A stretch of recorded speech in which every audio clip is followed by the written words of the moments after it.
आणि काय होतं, कंपॅरिझन करून किंवा आपण बऱ्यापैकी आपलं friend circle, library, Telegram, WhatsApp किंवा ह्याच्यावर सतत मनात इन्सिक्युअर करून घेतो स्वतःला. म्हणजे आता विषय निघाला म्हणून सांगतो तुम्हाला, कधी-कधी आपल्याकडंच आपल्या क्षमता खूप चांगल्या असतात, कळायला उशीर होतो बरं का. उगाच सहज मी तुलना करतो, असं वाटतं भारी किंवा अरे हा भारी उत्तर देतो किंवा ह्याच्या नोट्स चांगल्या आहेत, अशा हा पुस्तक वाचतो. न्यूनगंडच माणसाला मागे करतो आणि तुम्हाला फेल करतो.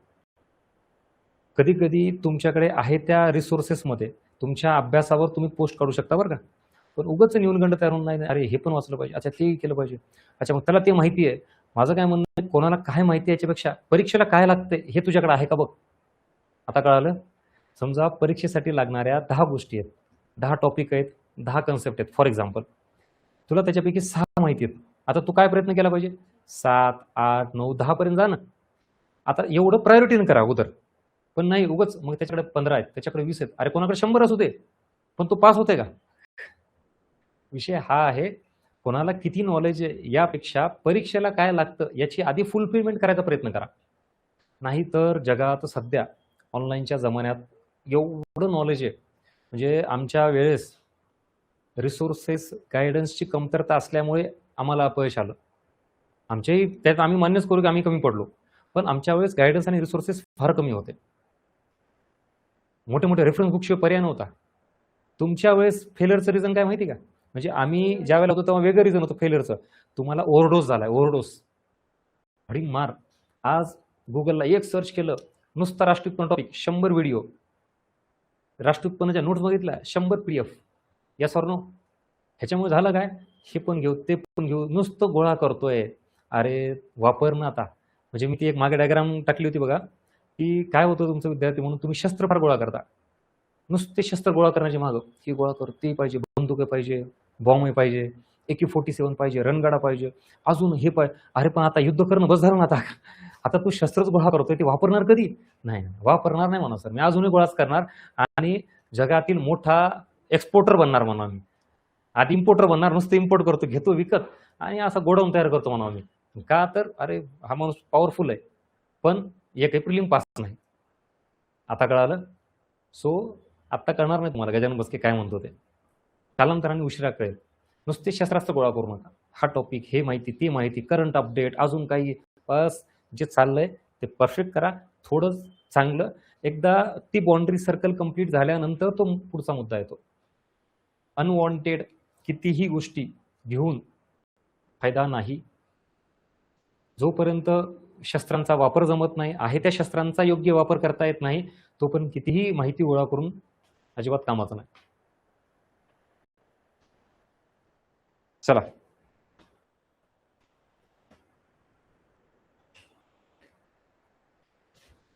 कमेंट बॉक्समध्ये, चॅट बॉक्समध्ये इतर डिस्कशन अजिबात करायचं नाही. जे चाललंय ना हे मौल्यवान आमच्या आयुष्यातले 12-13 वर्ष टीचिंगचे आणि या फील्डमधले ऑलमोस्ट 15 वर्ष. ह्याचं मी इथं नॉलेज किंवा काय इनपुट्स तुम्हाला शेअर करत असतो. त्याचं लक्ष देत चला. बाकी तुमच्या इतर काय कुठल्या गोष्टी असतील त्या तुमच्या पर्सनल लेवलला हे करा. आणि तुम्हाला म्हणलं ना, इथं आपल्या काही गोष्टी ह्या पटतीलच, फॉलोच केल्या पाहिजे, अजिबात अट्टहास नाही माझा. पण जे चाललंय ते सिरियसली ऐका. तुम्हाला ऐकायचं नसेल तर इतरांना डिस्टर्ब करू नका. त्यामुळे इरिलेव्हंट कुठल्या गोष्टी आल्या आणि याच्यावर ही फर्स्ट वॉर्निंग आहे माझी. नाहीतर चॅट बॉक्समधून तुम्हाला, बाकीच्यांना नाही, ते तुम्हाला बाहेर काढल्या जाईल. ठीक आहे? हां. जे चाललंय, जे काही गोष्टी आपण तिथं बोलतोय, त्या रिलेटेड जे काही तुम्हाला सांगितलं ते व्यवस्थित घेऊन चला. नॉलेज घेण्यासाठी, गाईडन्स घेण्यासाठी खूप आहे, खूप. त्यामुळे इरिलेव्हंट कुठल्या गोष्टी मला आता इथून पुढे जनरल टॉक नकोय.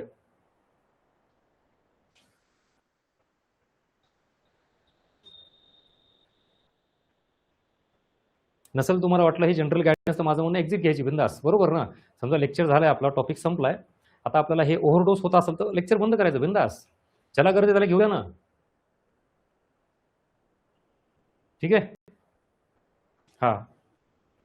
नाही नाही, it's okay, no no problem. असं सॉरी वगैरे विषय नाही आहे याच्यात, काय असं मी हे नाही. पण माझं काय म्हणणं आहे लक्षात घ्या, ह्या गोष्टी ज्या सांगतोय त्याच्यामुळे मग ते बाकीचे डिस्टर्ब होते. तुमच्या काहीतरी तिथं गोष्टी असतात अजून बोलणाऱ्या, तो बघणारा मग तो डायव्हर्ट होतो. हे सोपं नाही रे बाळांनो. इतके वर्ष आम्ही याच्यात घातले, जे इतका सगळा एरिया बघतोय ना, छोट्या छोट्या गोष्टीमुळे वर्षानुवर्ष अडकून पडलेले आहेत. आणि ते बघून मला त्रास होतोय, तुम्हाला नाही. कारण मला असं वाटतं की जो जेन्युइन विद्यार्थी आहे, जो खरंच मेहनत त्याच्यातून बाहेर पडला पाहिजे पटकन. प्री मेन्स हो बाहेर, चल पोस्ट घेऊन चल, थांबू नको. तज्ञ होऊन 5-5, 8-8 वर्ष, 10-10 वर्ष इथं थांबलेले बघितलेले मी. आणि पुन्हा अशी अवस्था येते, सुरुवातीच्या काळामध्ये घरचे सपोर्ट करत असतात, फ्रेंड सर्कल सपोर्ट करत असतं, फायनान्शियल सगळ्या गोष्टी असतात. जसं दुसरं वर्ष, तिसरं वर्ष, चौथं वर्ष सुरू व्हायला लागतात ना, हळूहळू प्रेशर यायला सुरुवात होतं. अडचणी घरचे पण सांगायला सुरुवात करतात, फायनान्शियल मित्र पण दूर जायला सुरुवात करतात, समाज. आणि मग पुन्हा अशी वेळ येते की लिटरली गावाकडे जायला सुद्धा डेअरिंग होत नाही. कुठल्या प्रोग्राममध्ये सुद्धा आपण जाऊ शकत नाही. फ्रेंड सर्कल तुटतं, कोणाला बोलतं ते समजून घ्यायला तयार राहत नाही, कारण आपण फेलर 5-6 वर्ष, 8 वर्ष घातलेले. जोपर्यंत आयोगाचा शिक्का बसत नाही तोपर्यंत कोणी इज्जत देत नाही. आणि मग जी भीषण अवस्था असते ना आपली, विशेषतः मुलींची, कारण मुलींना अजून सोशल प्रेशर खूप जास्त आहे. त्यात वय, एज, मुलांचं पण ते सेम, सेटलमेंटचं काय भीषण आहे. म्हणून काही गोष्टी कशा असतात, मी बोलत नाही याचा अर्थ त्याची तीव्रता समजून घेत चला. आणि तुम्ही आपल्या बॅचला आहात, अर्थनीतीला जॉईन झालात म्हणून ही जास्त तळमळ. मी बाकीच्यांना बाहेरच्यांना असं नॉलेज देत बसत नाही जास्त, कारण कोणाला सिरियसनेस नको आहे, एंटरटेनमेंट पाहिजे, जनरल गप्पा. आणि जाऊ द्या ना वर्ष श्रमा, 2-3 वर्ष, काय आमच्या घरचे पैसे पाठवतात, तुमचे काय पैसे चालले का, आम्हाला आनंद उलट द्या, ऑफिस भरा, या पैसे घ्या. तर ते नको आहे. उलट मी जुन्या विद्यार्थ्यांना सुद्धा सांगतो की परत माझ्याकडे येऊ नको, अशी वेळ येऊ नये. आला तर ठीक आहे, एखादं वर्ष ठीक आहे, 2 वर्ष ठीक आहे, पण अजून त्यापेक्षा जास्त नको. आणि आला तरी बाबा ये, आणि मग परत शेवटचा प्रयत्न करणं, ह्याच्यातून बाहेर पड. आणि स्वप्न बघणं ही काही चुकीची गोष्ट नाहीये, पण माझं म्हणणं आहे ते स्वप्न पूर्ण करण्यासाठी प्रयत्न जर नाही केले तर ही चुकीची गोष्ट आहे. आणि सर्वसामान्याच्या, गरीबाच्या मुलांनी तर अधिकारी व्हायचं स्वप्न बघितलंच पाहिजे, पण ते का होऊ शकत नाही पूर्ण, कारण विषय येतो आर्थिक परिस्थिती, घरचं प्रेशर, किंवा लागणारे 4-4, 5-5 वर्ष. आणि ते 4-5 वर्ष लागतात आपल्या चुकीमुळे, ना घरच्याच्या ना आयोगाच्या. प्रश्न असे, प्रश्न तसे, आयोग तसा, काही नाही बाबा. तू प्रयत्न कर, जेन्युइन गायडन्स घे. नाही 1-1.5 वर्षात बाहेर पडला तर मला म्हण. आपल्याला 1-1.5 वर्ष सुचत नाही तर पुण्यात आले की कुठं फिरू, काय करू, टाइमपास, किंवा लेक्चर सुद्धा अटेंड किती एन्जॉयमेंटनी करतो आपण. बघा हे विषय नाही, म्हणजे तुम्हाला ह्या गोष्टी तुमच्यापर्यंत पोहोचतात ही फार मोठी गोष्ट आहे. शक्यतो असं कोणी सांगत नाही. तुम्हाला सिरियस करणारं प्लॅटफॉर्म नको असतं. तुम्हाला असं एन्जॉयमेंट, फुल हसी मजाक, धिंगाणा, जनरल गप्पा, पॉलिटिक्स, तो पार्ट नाही भेटणार. इथं आलात, अर्थनीतीला जॉईन झालात, आयुष्य बदललंच पाहिजे, सिरियस झालाच पाहिजे. वेळ कोणाकडे एवढा येतात आता? आपल्या आईवडिलाकडे बघा ना जरा, काय वय असेल, काय परिस्थिती. बरं, सगळं आपल्या हातात आहे असं नाही. तुम्ही हुशार आहेत, आईवडील सपोर्ट करतायत, परीक्षा वेळेवर झाल्या तर, प्री झाली तर मेन्स होत नाही, मेन्स झाली तर रिझल्ट लागत नाही, जागाच येत नाहीत. बरं, आल्याच जागा, आता ही संधी सोडली तर पुढचं कोणी सांगितलंय. किती अनसर्टिनिटी आहे, आणि या अनसर्टिनिटीमध्ये तुम्ही निवांत आहात, हे भयानक आहे.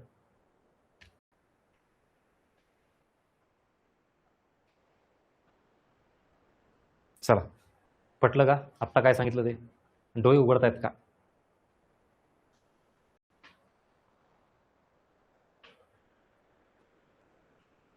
आणि म्हणून इरिलेव्हंट गोष्टीला मित्रांनो 1 मिनिट सुद्धा देताना विचार करा.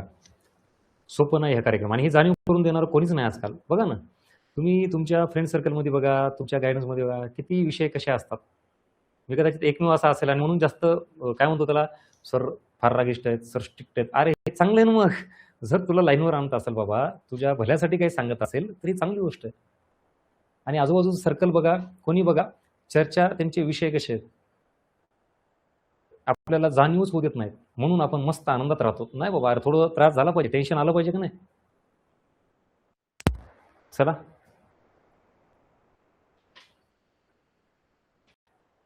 ठीक आहे, असो, भरपूर डोस झाला. मला वाटतंय आजपर्यंत सगळे लेक्चर एका साईडला, आणि आत्ता मी सांगितलेला पार्ट एका साईडला. हा आवर्जून लिहून ठेवा कुठंतरी, आणि स्वतःची जाणीव करून ठेवा आजचा दिवस. आणि बघता बघता वेळ कशी निघून जाते, आणि तुम्हाला काही महिन्यांनी, काही वर्षांनी गजानन भस्के हे नाव आठवलं म्हणजे आठवलं, की आपण योग्य वेळी योग्य प्रयत्न करणं अपेक्षित होतं. मग ते दोन्ही बाजूनी आठवेल. जर पोस्ट मिळाला तर चांगली गोष्ट, समाधानानं आठवल, यस सर तुम्ही जागं केलं मला, मी फायदा घेतला, आणि पोस्ट मिळाली सर मला. हा झाला एक साईडचा पार्ट. दुसरी बाजू अशी आहे की पश्चातापाने आठवल, नाही सर सरांनी सांगितलं होतं पण खरंच चूक झाली, पण मग हातातून सगळं निघून गेलेलं असेल. कॉम्पिटिशन डे बाय डे वाढत चाललंय. असो, चला जास्त सिरियस झालं आणि व्हायलाही पाहिजे. याचा अर्थ एंटरटेनमेंट करू नका, रिलॅक्स राहू नका असा नसतो, पण त्या रिलॅक्समेंटला काहीतरी वेळ द्या आणि जेवढं सिरियस कुठलं प्लॅटफॉर्म असेल, फॅकल्टी असेल, त्याला फॉलो करा. बाकी जे निवांत आणि सगळं सोपं आणि इझी असं नसतं. काय रिझल्ट येतात, कसे येतात, विचारा आजूबाजूला. आणि म्हणून परत फोन करा, भेटा, पुण्यात असाल तर मेसेज करा. का? कारण योग्य गायडन्स घेणं त्याच्याशिवाय रिझल्ट येत नाही. मग ते सब्जेक्टचं असू दे किंवा जनरल असू दे. आणि आपल्याकडे तेच मिळेल म्हणून इरिलेव्हंट गोष्ट शक्यतो नको. मी सुद्धा तुम्ही बघा ना, अरे एवढं सेट केलेलं असतं सगळ्या गोष्टींचा की हे एवढं असं आहे, अजून तुम्हाला काय काय सांगून काय काय देऊ असं होतं मला, म्हणजे सब्जेक्ट रिलेटेड. मला वाटतं कदाचित आत्तापर्यंत ऑलमोस्ट किती दिवस झाले बघा सुरू होऊन, किती लेक्चर झाले. पहिलं लेक्चर असा असेल, ह्याला पण मी इरिलेव्हंट वगैरे म्हणत नाही, पण शक्यतो ह्या गोष्टीवर आपण फर्स्ट टाइम चर्चा केली असेल एवढी डिटेल. नाहीतर कंटेंट टू कंटेंट, पटकन सिलेबस पुढे सरका ते चला. कारण अजून व्हॅल्युएशन तुम्हाला खूप द्यायची, अजून करंटच्या गोष्टी अपडेट जशा येईल मी पुढे परीक्षेच्या तोंडावर अजून भरपूर मेजर अपडेट तुम्हाला देईल. खूप गोष्टी बाकी ज्या व्हॅल्युएशनच्या आहेत. आधी हा सिलेबस तर संपून टाकू आपण. चला, किती जण आहेत ऐकलंय सिरियसली? काही जण बंद करून गेले असतील, नको टेन्शन यायला लागलं. असं काय ऐकायचं नाही. हा एक स्वभाव असतो काही जणांचा, का वास्तव स्वीकारायचं नाही, कारण भीती वाटते ना असं ऐकल्यावर. ही रियालिटी आहे. उलट माझं म्हणणं आहे, डेअरिंग करा. जो व्यक्ती तुम्हाला अशी रियालिटी दाखवल त्यापासून लांब पळू नका.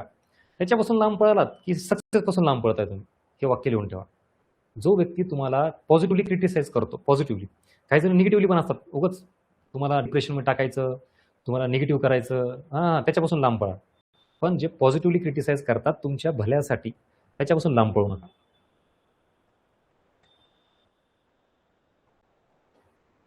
हा, आहेत ना सगळे?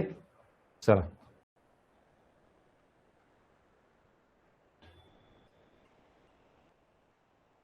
नाही नाही, अरे कॉल करा बिंदास. आहे का? परत सांगतो मी, तुम्ही अर्थनीतीला जॉईन झालात किंवा तुमचे नसाल काही इथलचे, तुम्ही जे टाकला मेसेज की आम्ही कॉल कसं करावं करा, अरे अंडर एस्टिमेट करायचं नाही स्वतःला, कमी लेखायचं नाही. जोपर्यंत तुम्ही म्हणलात ना सर मी लढणार आहे, तोपर्यंत स्वतःला योद्धा म्हणायचं आणि हार मानायचं नाही. ज्या दिवशी हार मानली त्या दिवशी पुढचं बघून काहीतरी प्लॅन बी काय असेल. समजा असं वाटलं की सर यश नाही मिळालं, मग आता काय करू, आता पुढचं पुढं बघू ना. जर तुम्ही ठरवलं ना सर मी लढणार आहे आता, आता नका माघार घेऊ. आणि बिंदास फोन करायचा, लोड नाही घ्यायचा की सर मग मला येतच नाही किंवा मग मी कमीच पडतो. अरे कमी पडतो म्हणून तर बोल म्हणतो तुला मी. आणि माझा स्वभाव हा तुम्हाला स्ट्रिक्ट जरी वाटत असेल ना, सांगण्याची पद्धत तशी आहे. किंवा तुम्हाला मी डायरेक्टली तिथे येऊन काय असं मारणार आहे का शिवाय घालणार आहे, अरे बोल काय असेल ते बिंदास, लोड नाही घ्यायचा. अजिबात अंडर एस्टिमेट करायचं नाही स्वतःला, कमी न समजणं. हां, जे कोणी काहीच नाही करत, प्रामाणिक प्रयत्न नाही करत, ठीक आहे, त्यांचा विषय वेगळा आहे. तुम्ही जेन्युइन असाल ना, तर डेफिनेटली भेटा, बोला, गाईडन्स घ्या.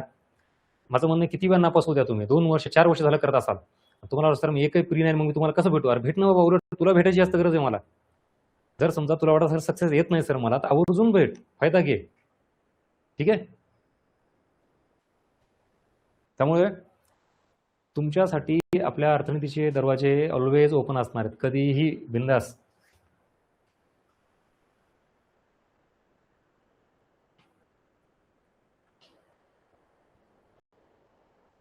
येस, ओकेच. चला,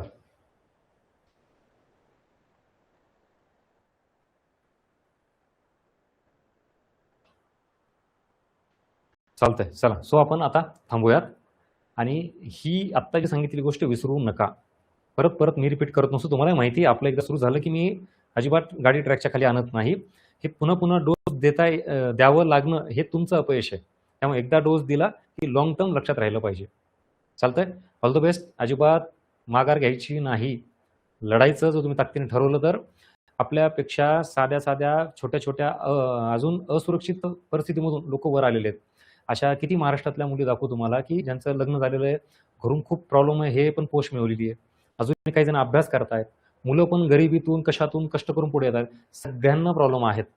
थोडं 19-20 तुमचा असा त्यांचा तसा काहीतरी असेल, तर सगळ्यांसोबत आम्ही आहोत ताकदीनं. म्हणून तर मी तुम्हाला अशाच गोष्टी देतोय की ज्याच्यातून पोस्ट मिळेल.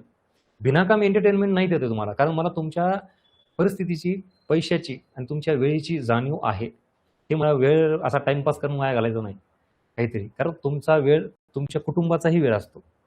तुम्ही तुमचा वेळ एकट्याचा समजू नका. अरे आई वडील भाऊ बहीण अख्खे डोळे लावून आहेत तुमच्यावर की आपल्या घरातली परिस्थिती बदलल, सगळं चांगलं होईल, समाजात स्टेटस मिळेल.